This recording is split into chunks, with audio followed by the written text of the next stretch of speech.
Le peuple Karen est une ethnie minoritaire d'Asie du Sud-Est qui vit dans les montagnes à cheval entre la Birmanie et la Thaïlande. Pendant de nombreuses années, les Karen de Thaïlande ont vécu en marge de la société thaï, en totale autarcie. Sans source de revenus, ils vivent de la culture, de la cueillette et de la chasse. Peuple majoritairement chrétien et possédant leur propre langue, les Karen sont aujourd'hui confrontés à une société thaï moderne et qui ne leur laisse que peu de place. Leur intégration ne se fait pas sans heurts et bouscule les traditions et la vie des villages. Afin d'aider et d'accompagner ce changement, une association de la loi 1901, créée par des anciens volontaires des missions étrangères de Paris et d'enfants du Mékong, a vu le jour en 2010.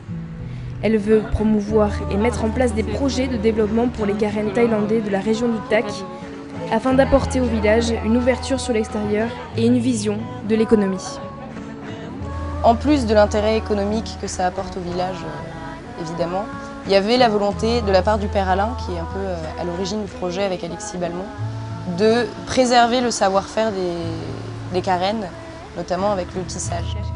Terre Karen possède plusieurs atouts, l'expérience de ses volontaires anciens et actuels, ainsi qu'un partenariat historique avec Esprit Karen, une association créée en 2006 par des femmes expatriées à Bangkok qui commercialisent des produits issus du tissage Karen afin de le préserver.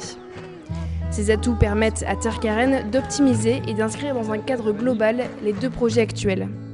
Le premier, c'est le projet de la coopérative, une coopérative de tissage qui permet à des tisserands de Karen de se mettre en commun et ensuite on s'occupe de leur trouver des débouchés pour ces tissus. Deuxième projet mis en place par Terre Karen, c'est un atelier de couture.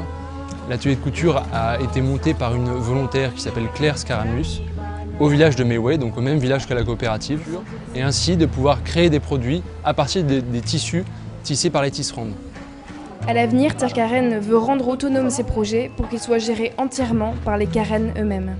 Pour l'instant, on a besoin des volontaires sur place, on a besoin des volontaires en France pour que ces projets puissent fonctionner. On en est au départ. À terme, il est évident que Terre Karen doit se désolidariser du projet et laisser les Karen eux-mêmes en prendre la charge.